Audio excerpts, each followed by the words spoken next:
Graham Whitmore stepped out of the Manhattan penthouse just as the first light spilled across the skyline, thinking the night behind him would stay buried forever. He adjusted his tailored coat, reached for his phone, and that's when he noticed something cold pressed against his palm. A pair of diamond earrings. Not ordinary ones. These were unmistakable. They were Elena Brooks' signature design, the same pair she created for a gala last year, the ones he swore had gone missing. His breath caught, and then he saw it tucked inside his pocket, a handwritten note folded neatly, as if placed with intention. "Goodbye, don't look for me." The handwriting looked eerily similar to Elena's. Too similar. His stomach twisted because he knew Elena would never leave a note like that. She was gentle, patient, loyal to a fault. She would confront him, cry, shout, anything except vanish. So who wrote it? And how did her earrings end up in that penthouse? He looked back at the tall glass tower behind him.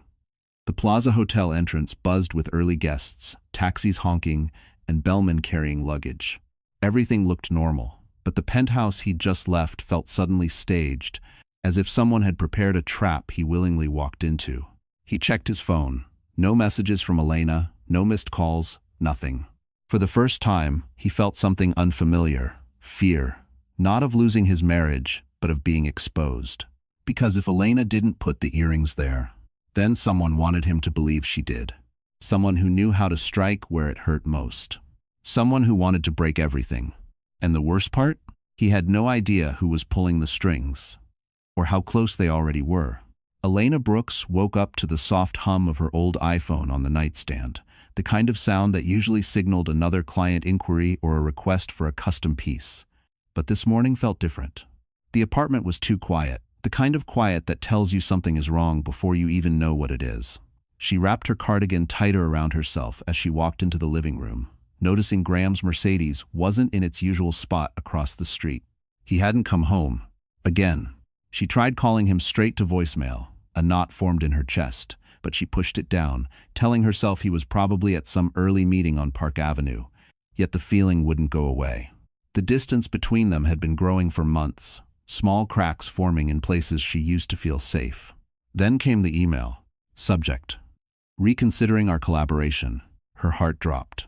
The prestigious jewelry house that had promised to feature her designs suddenly wanted to pause all upcoming releases due to unforeseen concerns. No explanation, no warning, just vanished, like something about her had become too risky. She tried calling the director she knew, but the assistant only repeated the same cold line, "We appreciate your understanding." Understanding? Of what? On her kitchen table lay sketches for a new diamond collection, ones she'd stayed up late perfecting. Now, it all felt pointless. Confusion turned to dread as she replayed every moment from the past few weeks. Graham's secretive texts, his sudden coldness, the canceled dinner plans. And then, as she stared out the window toward Manhattan's gray morning light, a terrifying thought crept in. Someone was quietly dismantling her life, piece by piece, and she didn't know why. But the first blow was only the beginning.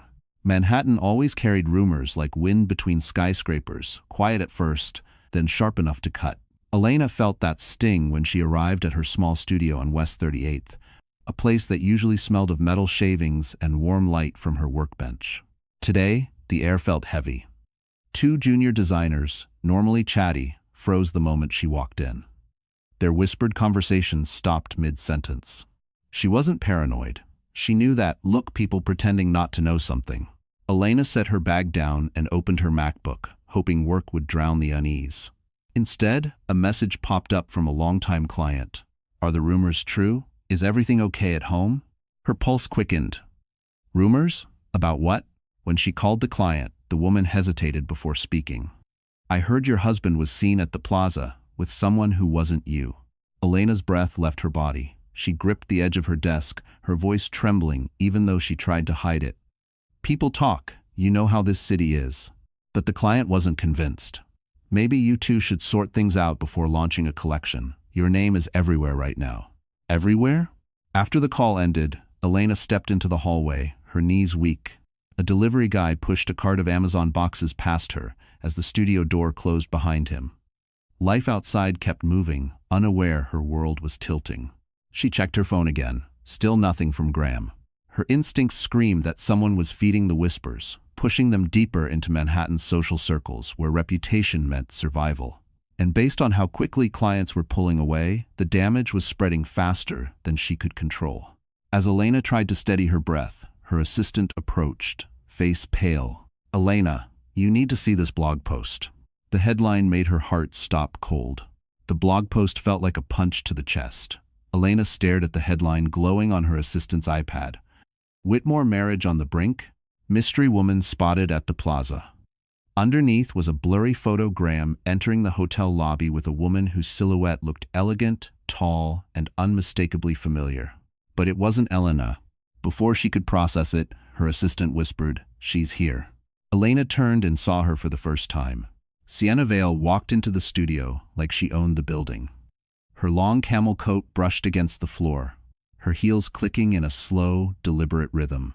She was the kind of Manhattan socialite people whispered about: old money elegance, flawless posture, a calm smile that always felt half-mocking. The Cartier bracelet on her wrist flashed under the studio lights, subtle but unmistakably intentional. "Elena Brooks," Sienna said warmly, as if greeting an old friend. "I've heard so much about your work." Elena stiffened. "Can I help you?" Sienna approached the display case and lifted a pair of diamond earrings, the replica of Elena's signature design. Elena froze. The same shape, same cut, same setting, but the craftsmanship was off just enough that only a designer would notice. "Beautiful," Sienna said softly, holding the earrings against her hair. "They remind me of something or someone." Elena's heartbeat thudded painfully. Who was this woman? And why did she have access to a knockoff version of Elena's creation? Sienna finally met her eyes, voice dropping just enough for menace to slip through. "You should be careful, Elena. Manhattan isn't kind to those who fall behind." Then she placed the earrings back, smiled sweetly, and walked out, leaving behind a floral perfume and a rising sense of dread. Elena's assistant whispered, "Do you think she's the woman from the plaza?"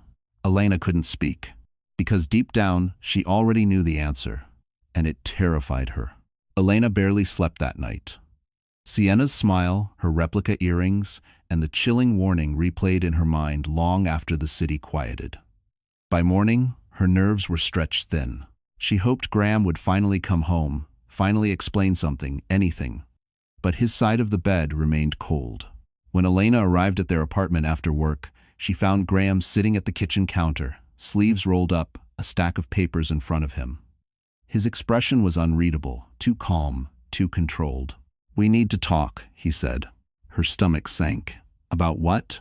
He slid a folder toward her. Inside was a printed hotel invoice from the Plaza penthouse. Elena felt the blood drain from her face. The invoice listed a late-night check-in under her name. The signature scrawled on the bottom looked frighteningly similar to hers. She shook her head immediately. "This isn't mine. I wasn't there." "Someone forged?" Graham cut her off. "Elena, stop. People saw you." The hotel confirmed a woman matching your description entered the elevator. "What woman?" Elena demanded, voice cracking. "Graham, you know I didn't sign this." He looked away, jaw tight. "I don't know what to believe anymore. A client called me today. They said you showed up at a private event, accusing Sienna Vale of stealing your designs. Did you do that?" Elena stepped back as if slapped. "I've never even been to a private event with her." But Graham wasn't listening. He held up the replica earrings Sienna had touched in the studio. "Where did these come from? Why were they in your bag?" "What?" Elena whispered. Someone had planted them. The realization hit her so hard she had to grip the counter to steady herself. Someone was framing her, and that someone knew every detail of her life. But the worst blow was still coming. Elena walked out of the apartment building with her vision blurred by tears she refused to let fall. Graham's accusations still echoed in her ears, his calm tone, his doubt, the way he looked at her as if she were a stranger capable of destroying everything they built. The city lights on Park Avenue blurred into streaks as she hurried down the sidewalk, clutching her coat tightly against the cold evening wind. Her phone buzzed. For a moment, she hoped it was Graham apologizing, rethinking, realizing she was telling the truth. But the screen showed a different name. Marcus Hale. She hesitated. Marcus had been a distant presence in her life, a successful CEO now, but once just a kind friend who admired her work back when both of them were nobodies trying to survive in New York. They hadn't spoken in months. Why now? Elena? His voice was steady, familiar. I'm downstairs. Look to your left. She turned, and there he was, leaning against a black Mercedes S-Class parked by the curb. He looked concerned, not curious, not judgmental, just genuinely worried. She approached slowly. Marcus, how did you even know I needed? I saw the blogs, he said gently. And I know you. You don't cause scandals. Someone is targeting you. The words almost undid her. She swallowed hard, trying to keep her composure. Everything is falling apart. Clients are backing out. Graham thinks I forged hotel papers. Someone put those fake earrings in my bag. I don't know who's doing this. Marcus nodded, jaw tightening. You're not imagining it. And you're not alone in this. Let me help. Elena's breath shook, part relief, part fear. Why would someone do this to me? Marcus looked toward the tall buildings glowing above them. Because you're standing in someone's way, he said, and whoever it is won't stop. Then he added quietly, and I think I saw someone watching your building tonight. The next morning, Elena woke to a string of notifications blowing up her phone. Emails, missed calls, tagged posts, all from people she barely knew or hadn't spoken to in years. Her stomach twisted. Something had spread, and spread fast. When she opened the first link, her heart nearly stopped. A gossip site had published a headline in bold letters. Designer Elena Brooks accused of emotional breakdown, sabotage, and stalking husband's alleged partner. Below it was a photo of her taken without her knowledge, leaving her studio the day before, looking shaken and exhausted. The article painted her as unstable, jealous, desperate, a woman supposedly spiraling out of control because she couldn't accept her failing marriage. None of it was true. Within minutes, another article surfaced, then another. Each one twisted her life into something ugly. They referenced the forged plaza signature, the fake earrings, even a fabricated rumor that she'd tried to confront Sienna Vale at a charity event. Someone had fed the press every detail necessary to destroy her credibility. Her phone buzzed again. A client she'd worked with for years texted, "We're pulling our contract effective immediately. We can't be attached to this drama." Elena felt her chest tighten painfully. She tried calling them, but the call went straight to voicemail. The world she'd built, sketch by sketch, design by design, was crumbling in real time. Then came the email that broke her. Her largest partner, a high-end Fifth Avenue retailer, was suspending all of her pieces, pending investigation. Investigation? Into what? As she stared at the message, her apartment felt smaller, colder, like the walls were quietly closing in. Someone out there wasn't just sabotaging her, they were erasing her. Marcus called again. "Elena, I found something," he said urgently. "The source of those leaks. It's connected to Graham's company." And in that moment, she realized the betrayal was deeper than she ever imagined. Elena sat on the edge of her bed, staring at the city beyond her window as snow began to fall over Manhattan. Soft, quiet, almost mocking. Just a week ago, she had been preparing sketches for a spring collection, dreaming of expanding her brand. Now, every email that arrived carried another blow, another door closing, another piece of her life slipping through someone else's fingers. She opened her laptop, hoping, praying for at least one message of support. Instead, she found a notice from her landlord. "Your lease renewal is under review due to recent public disturbances." Public disturbances? She had barely left her apartment except to survive. Her studio wasn't spared either. The property manager informed her that the building had received multiple complaints about reporters showing up, and her workspace would be temporarily suspended. Temporarily, meaning indefinitely. Elena pressed her palms to her eyes. Her career, her home, her stability, everything was unraveling with terrifying precision. A knock at the door startled her. She opened it to find a plain envelope on the floor, no name, no return address. Inside was a printed screenshot. A private group chat among industry executives discussing whether Elena was emotionally unstable and unsafe to collaborate with. Tears finally spilled over. This wasn't just sabotage. This was annihilation. Her phone buzzed again. "Marcus." "Elena, listen to me," he said, voice low but urgent. "I was followed today. Someone doesn't want me helping you." Her breath caught. Followed? By who? I'm not sure, he replied, but it means we're getting close to something. Close? Elena felt the opposite, like she was sinking, slower each day. She walked toward the window, staring at the blurred lights of Park Avenue, wondering how everything could fall apart so fast. Then Marcus said something that chilled her. Elena, I think someone planted evidence inside your studio last night. Elena felt her pulse quicken as Marcus's words echoed through the silence of her apartment. Evidence planted? Her studio was supposed to be the one place untouched by the chaos. The idea that someone had crossed that boundary made her skin crawl. By evening, Marcus arrived to pick her up. The city outside was slick with melted snow, neon lights reflecting across the streets. They drove in tense silence until Marcus finally spoke. I traced the security company that manages your studio, he said. Last night, someone used an override code to access the building. The code belonged to one of Graham's corporate accounts. Elena's breath hitched. So Graham is doing this? Marcus shook his head. I don't think he's the mastermind, but someone close to him is using his access. The car slowed as they approached the towering glass building of the Plaza Residences, the penthouse Graham had visited the night everything spiraled. Elena stared up at it, heart pounding. She had never seen it in person. It felt colder, darker, almost staged like a set built for betrayal. We shouldn't be here, Elena whispered. We have to be, Marcus insisted. If someone planted evidence there too, it might tell us who's behind this. Inside, the elevator hummed as it carried them toward the top floor. The penthouse hallway was pristine, almost unnervingly quiet. Marcus used a digital tool to unlock the door, a method slightly bending the rules, but tonight rules felt irrelevant compared to the truth.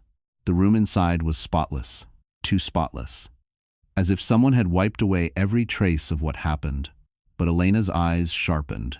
On the marble counter lay a small velvet pouch. She knew that pouch. It belonged to a jewelry line she hadn't released yet, one she only showed to a handful of people. And none of them should have been inside this penthouse. Marcus picked it up slowly, face darkening. Elena, this wasn't here by accident. Then a soft click sounded behind them, the penthouse door closing on its own. Elena spun around at the sound of the door clicking shut, her pulse thundering in her ears. For a moment, she thought someone had followed them into the penthouse. But the hallway was empty, and the latch had likely engaged automatically. Still, the tension in the air sharpened. Marcus placed the velvet pouch on the counter. Who else has seen this design? Only my team, Elena whispered. And her chest tightened. Graham. I showed him the sketches months ago. Marcus nodded slowly, his expression dark. Then someone is using your work to tie you to this place. They're building a narrative you can't escape. Before Elena could respond, her phone buzzed. A message from an unknown number. You shouldn't be there. Leave before you embarrass yourself further. Her hands trembled. Who? Marcus gently took the phone. They're watching us. A sudden knock made both of them jump. The door opened, and Sienna Vale stepped inside as if she owned the penthouse. She wore a silky white blouse and carried a calmness that didn't fit the moment. The kind that came from knowing she held the upper hand. Well, she said softly, I didn't expect you two to be snooping around. Elena's heart pounded. What are you doing here, Sienna? Sienna's smile was smooth, practiced. This penthouse belongs to a friend. I check on it sometimes. But imagine my surprise when the security system alerted me that you, she gestured at Elena, had returned. Returned? Elena repeated. I've never been here before. Sienna tilted her head, feigning concern. Are you sure? The hotel believes otherwise. You really should be more careful where you leave your things. She pointed at the velvet pouch. Elena felt the floor tilt beneath her. Sienna had planted it, all of it. And then Sienna leaned closer, her voice barely above a whisper. You're not prepared for what comes next, Elena. Elena felt the chill of Sienna's words long after she left the penthouse. The moment the door closed behind her, Marcus locked it and turned toward Elena with an urgency she had never seen in him before. We need to search the place, he said. If Sienna is bold enough to confront us here, she's confident we won't find what she's hiding. Elena nodded, though her hands shook. Together they moved through the penthouse, sleek marble floors, dim golden lighting, everything polished to perfection. Too perfect, as if someone curated every detail to erase the truth. Marcus approached the media console and began examining the built-in security system. "This model usually keeps cloud backups for 30 days, he murmured, "but all the files from last weekend are missing." He tapped a few keys, then more, brow furrowing. Finally, he exhaled sharply and whispered, "There's a fragment left." Elena's heart jumped. "Play it." The screen flickered, glitching through static, before stabilizing into a grainy hallway view. At first, the angle showed nothing unusual, just the penthouse entrance and the elevator doors. Then, a figure appeared. Not Graham. A tall man in a dark overcoat stepped out of the elevator and walked toward the penthouse with confident determination. His face was partially obscured, but his build, posture, and stride radiated authority. And something else, familiarity. Elena's breath caught. "Who is that? He's not anyone Graham knows." Marcus replayed the clip, zooming in as much as the corrupted file allowed. "He had the override code," Marcus said, "meaning he's tied to Graham's company, or above it."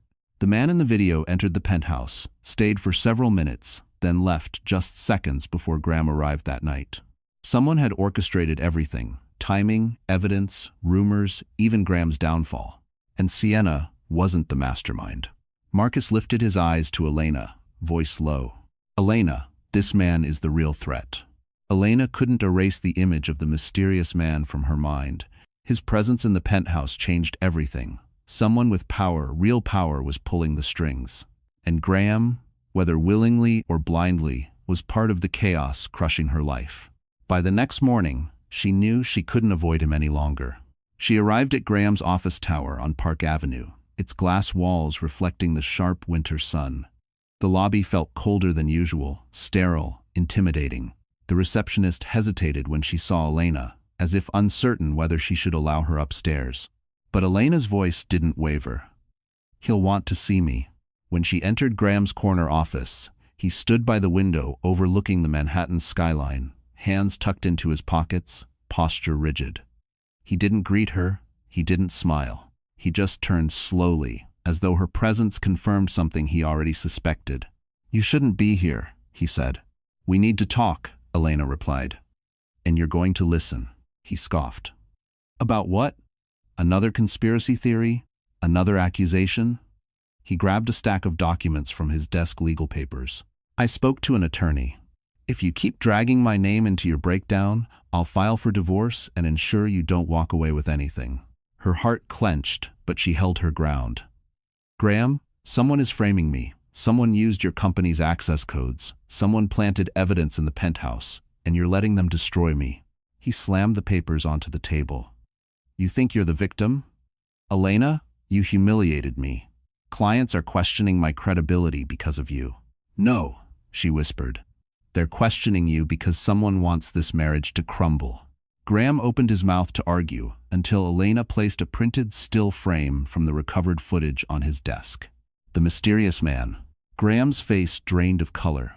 He knew him, and Elena could see it instantly. "Tell me who he is, Graham, because he's the one ruining our lives." Graham stared at the printed still frame as if it were a ghost. His jaw tightened, eyes flicking back and forth between the photo and Elena's face. For the first time since everything began, he looked genuinely shaken. "You know him," Elena pressed, voice trembling with anger and exhaustion. "Who is he?" Graham stepped back, running a hand through his hair. "His name is Victor Lang. He's our company's CFO." CFO. That explained the authority, the override codes, the confidence. But it didn't explain the motive. "Why would your CFO care about me?" Elena demanded. Graham hesitated. His silence felt like a confession. Finally, he walked to his desk, unlocked a drawer, and pulled out a thick folder. "Because of this," he said quietly. Elena opened it and froze. Inside were legal documents, draft agreements, and wire instructions. Plans to sell her unreleased designs, her intellectual property, to a rival corporation. The transfer would funnel millions into an offshore account under Victor Lang's control. A single signature was required to finalize it. Hers. Elena's stomach dropped. "You were going to sell my work?" "I didn't know," Graham insisted, voice cracking. "Victor told me it was a partnership contract. I trusted him. He said we'd both benefit, that it would secure our future." Elena stepped back as if burned. "My future doesn't come from stealing from me. Graham swallowed hard, guilt flickering across his features. I didn't realize what he was doing until now. But Victor, he doesn't like obstacles. When he found out you wouldn't sign the final agreement, everything changed. It hit her all at once. Every rumor, every planted lie, the penthouse setup, the fake earrings, the forged signature. Victor wasn't sabotaging her marriage. He was dismantling her entire life to get her designs. Elena, Graham whispered, finally sounding human again. Victor won't stop. Elena looked at the contract, then at the skyline glowing behind Graham. She straightened. Neither will I. But Victor had already planned his next move, and it was far more dangerous. Elena left Graham's office with the contract folder clutched to her chest, her mind spinning. Victor Lang, the CFO, the ghost in the penthouse, the architect of her downfall. The truth felt heavier than the winter wind rushing down Park Avenue. She dialed Marcus the moment she stepped outside. "We need to meet," she said, "now."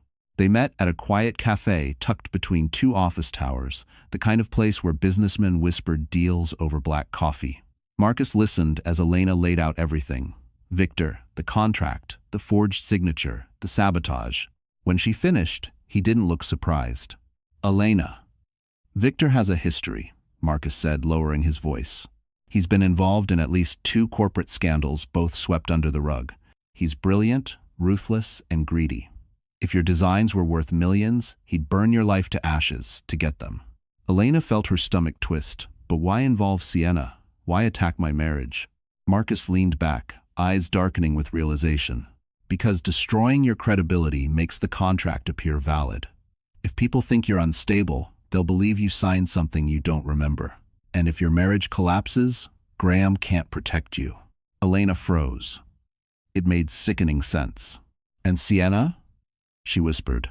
"Sienna is Victor's leverage," Marcus replied. "She's influential, connected. She knows how to twist a narrative. With her social power and Victor's corporate reach, you never stood a chance." Elena felt her breath shallow. Every humiliation, every rumor, every stolen moment of peace, carefully orchestrated.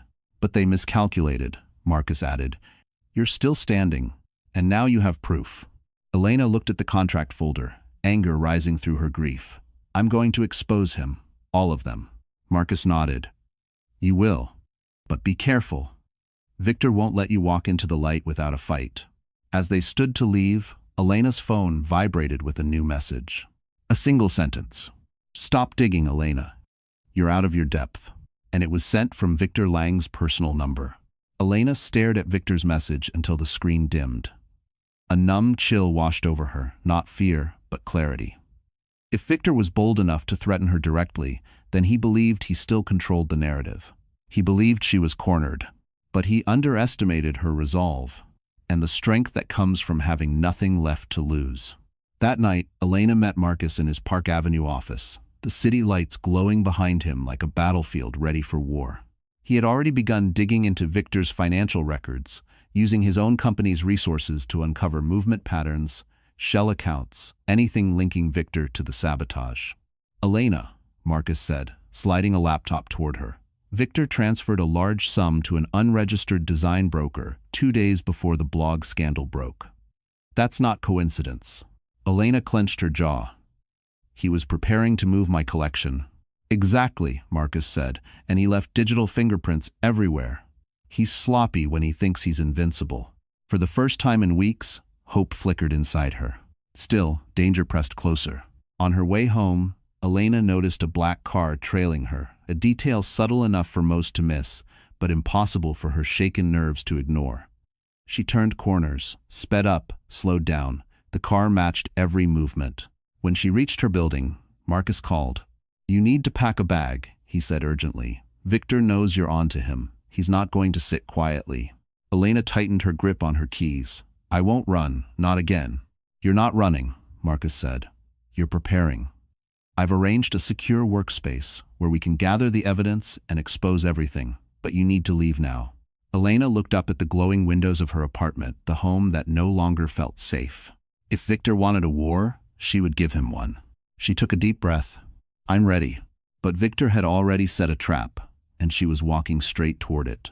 The night of the Winter Luminary Gala arrived a glittering, star-studded event held at the Plaza Hotel, the same place where Elena's nightmare had begun. Manhattan's elite drifted through the grand ballroom beneath crystal chandeliers, their designer gowns and tuxedos shimmering in soft golden light. Tonight was supposed to celebrate innovation in luxury design, but for Elena, it was the battlefield where everything would finally align. Marcus had secured her an invitation under his company's name, making her presence both legitimate and strategic.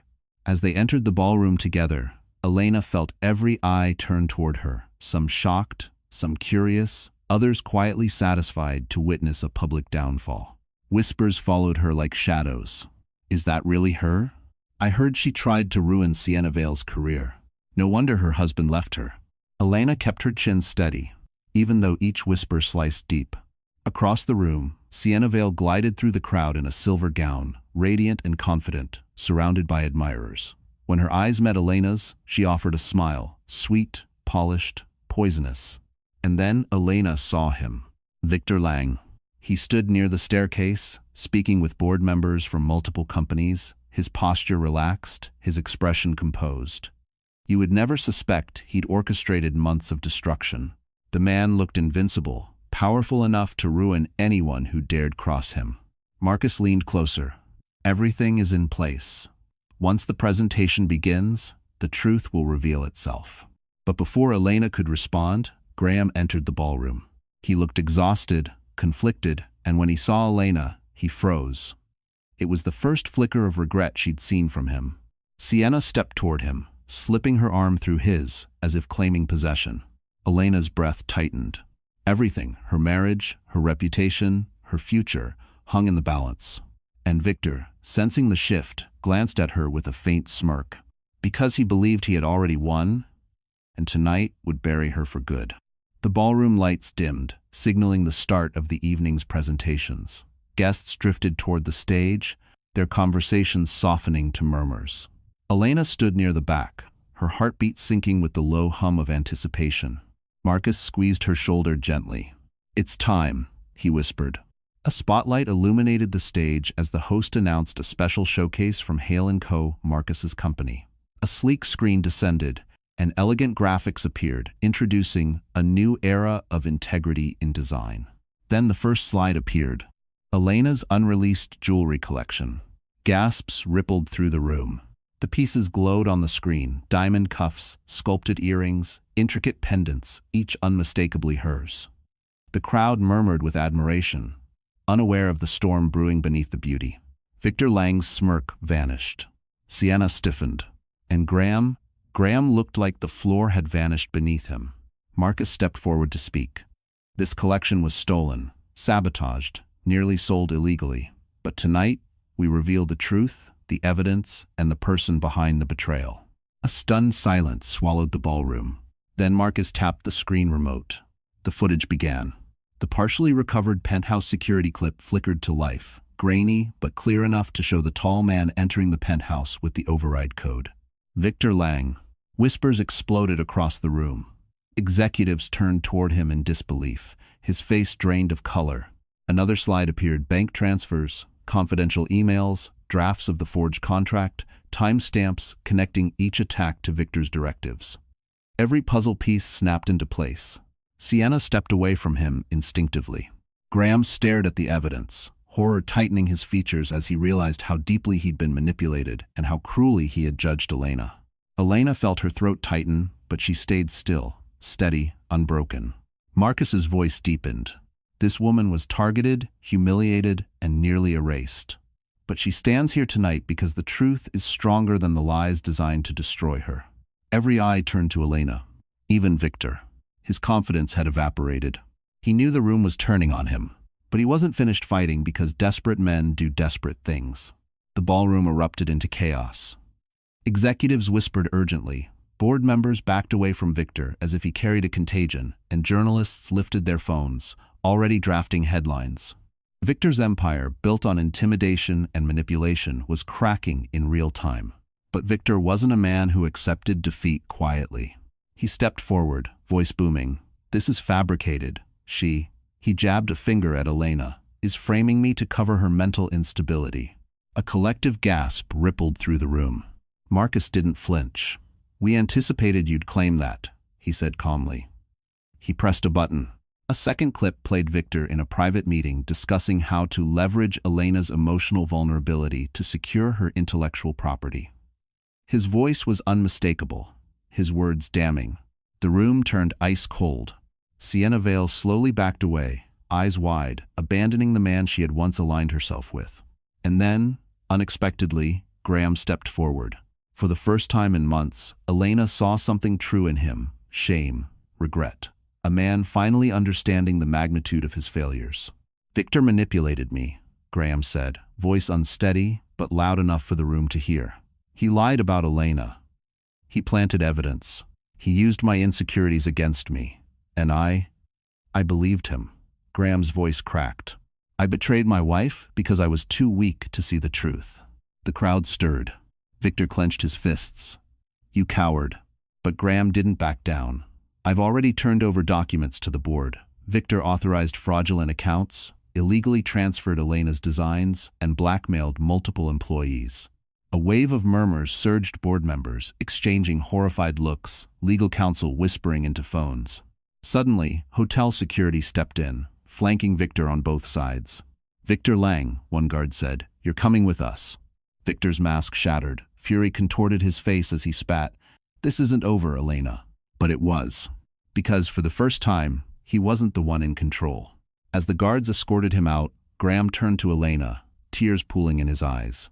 "Elena, I am so sorry." But forgiveness would not come easily, and her story wasn't finished yet. The ballroom slowly settled after Victor's removal, but the energy remained electric, like everyone knew they had witnessed the collapse of a man who believed he was untouchable. Elena stood at the center of it all, no longer the whispered-about victim, but the woman who had survived a storm designed to destroy her. Board members from Graham's company approached Marcus and Elena, offering shaken apologies, distancing themselves from Victor with practiced urgency. One executive said, "Miss Brooks, we had no idea. If you're willing, we'd like to formally clear your name and offer a public statement of support." Elena didn't smile, but relief softened her posture. For the first time in months, the narrative wasn't being twisted against her. Graham stepped forward next. His voice was quiet, but full of grief. "Elena, I don't expect forgiveness. I don't deserve it. But I need you to know I'm done letting other people dictate my life. I'm admitting everything to the board, and I'll sign whatever you need to protect your work." A part of Elena ached hearing him. This was the man she once believed in, the man she thought she'd spend forever with. But trust, once shattered, wasn't easily restored. "I appreciate your honesty," she said softly, "but this isn't just about us." As Graham lowered his eyes, Sienna Vale approached, avoiding Elena's gaze. "For what it's worth," she murmured, "I was promised things. Status, access. Victor manipulated me too." Elena met her eyes evenly. "You chose to participate." Sienna flinched. No excuses could erase her role. Later that night, news would spread that she'd been removed from several elite social committees, the world she clung to slipping away. Justice wasn't always loud. Sometimes it was silent, inevitable, and deeply deserved. As Elena stepped away from the chaos, Marcus joined her.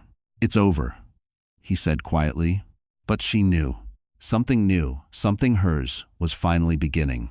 When the gala finally emptied and the last echoes faded beneath the plaza's chandeliers, Elena stepped outside into the crisp Manhattan night. Snow dusted the sidewalks of Fifth Avenue, glowing under street lamps like scattered diamonds. For the first time in months, the cold air didn't sting, it felt like a beginning. Marcus walked beside her, hands tucked in his coat pockets, giving her quiet space to breathe. "How are you holding up?" he asked gently. Elena exhaled, watching her breath swirl into the night. Lighter. Not whole yet, but lighter. And it was true. The weight Victor had piled onto her life, fear, humiliation, lies had finally lifted. Her reputation was restored, her designs were safe. Victor faced legal consequences. Sienna's influence had crumbled. Graham had taken responsibility for his failures. Justice had finally honored her. A black car pulled up, but Marcus didn't open the door immediately. Instead, he turned toward her, eyes soft under the pale streetlight. "Elena, I've admired you since the day you showed me your first sketch.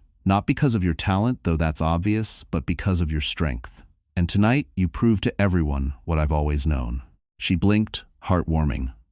Marcus, he stepped closer, not imposing, not demanding, just present.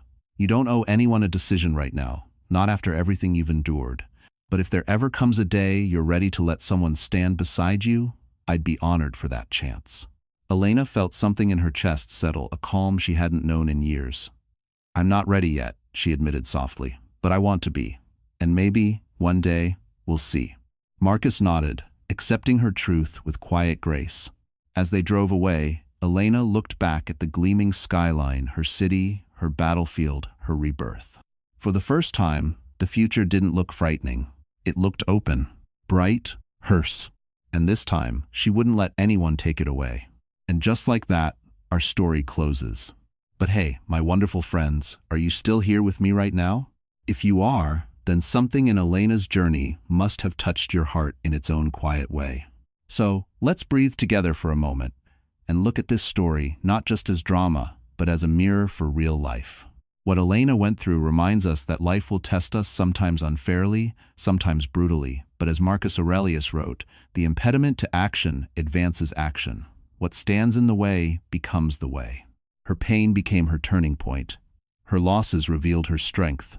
And the truth, no matter how late it arrives, always finds its voice. This story teaches us that healing is not about forgetting, but about reclaiming yourself.